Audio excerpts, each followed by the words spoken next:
So maybe it's on me. Maybe it's my fault for putting it off too long.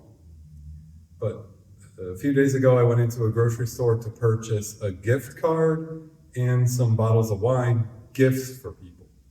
And I was excited when I walked in because the place was basically empty. And after collecting the items, what I came to realize is that it was empty because all the people were in lines at the registers. And so I sucked it up and got into one.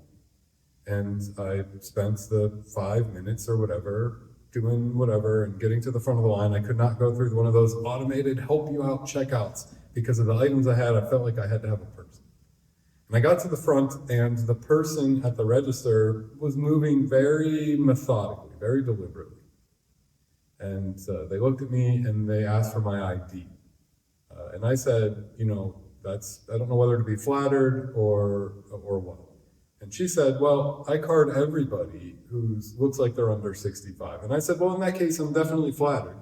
And she went to enter the details from my driver's license, and the whole system froze. The whole system locked.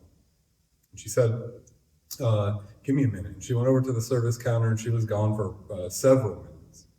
And they came back, and they said that her system was frozen and that she was going to open another register. And so she moved from whatever we were, like 17 over to 13. And my things were still on the belt as she moved over. She turned on the lights, and all the lines behind us, behind me, the person behind me, emptied out, and they all went into her line and began checking out while I collected my items. I had to wait in line again. And when I got up to the front, she carded me again. And I was like, you remember me, I'd already worked my way to the front of the line, and here I am again. And then I left there to get another gift card at another location at a restaurant. And it was a gift, and I'm trying to be in the holiday spirit. And I go in the place, and there's no one at the hostess stand, no one at the bar where they sell the gift cards. And I was in there for 10 plus minutes before anybody even came up to me. And I know in a year where there's been shootings, and there's been news of turmoil internationally, and I know in a time when we are in conflict with the people who live around us and feel this hostility, maybe the things I'm talking about are pale in comparison. But what I'm talking about is how I can't escape the feeling that our world has fallen into chaos. That there's a certain chaos even to going into the grocery store now that didn't seem to exist sometime in the past. And we're looking for majesty. We're looking for someone who will come and fix this, who will enter the chaos and make it right. Martin Luther preached on Christmas and the story of the Nativity as much as any other thing in all of his time as a preacher. And every time that he talked about this, he focused on the direction of it. How simple it is. That while we look to God and we know that God is majestic and powerful, the story of the Nativity is about entrance and simplicity. It's about patience at the grocery store. It's about finding common ground where all we can seem to focus on is hostility. It's about trying to be thankful for and appreciate the time and the people that you are given. This Christmas Eve is for you and for me in a world of chaos and hostility and bad news. And it's important to remember that it is not the gospel. It is not the story of Jesus coming unless it is for you. It doesn't mean anything if it isn't Jesus for you. And that's what Christmas Eve is tonight.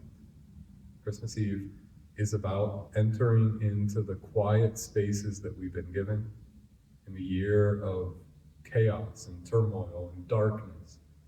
And instead of looking for majesty or pulling it off as a superhero like we can fix everything, we're simply taking a moment in safe places with a little light to relax and to be thankful and to be reminded that our lives can be and often are beautiful. And so tonight is about that beauty. Because in winter's deepest night, on Christmas Eve, we welcome the lights of the Christ child. Isaiah declares that the light of the long-promised King will illumine our souls, and through our souls illumine the rest of the world, that it brings peace and justice, but that we should note the simplicity and the direction of it, that it happens in small places, one at a time, in a compounding way. The grace of God through Jesus Christ brings salvation to you and to me, and will do the work of bringing salvation to all people.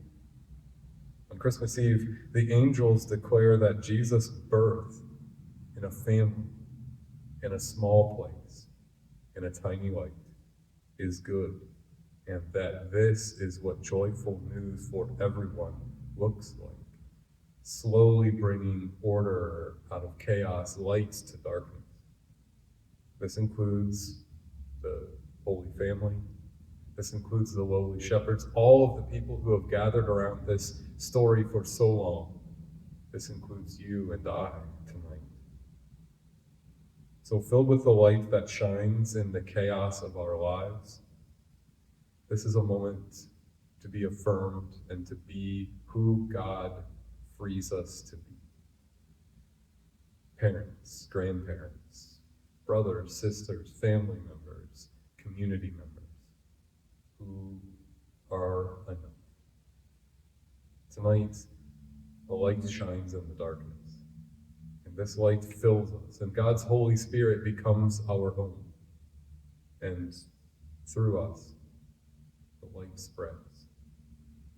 Wherever we go and whoever we are, it's enough to share the light of Christ with whoever we encounter, to find common ground, to believe that God does bring respite and order out of chaos, and to believe that this can happen in simple things and that we are enough.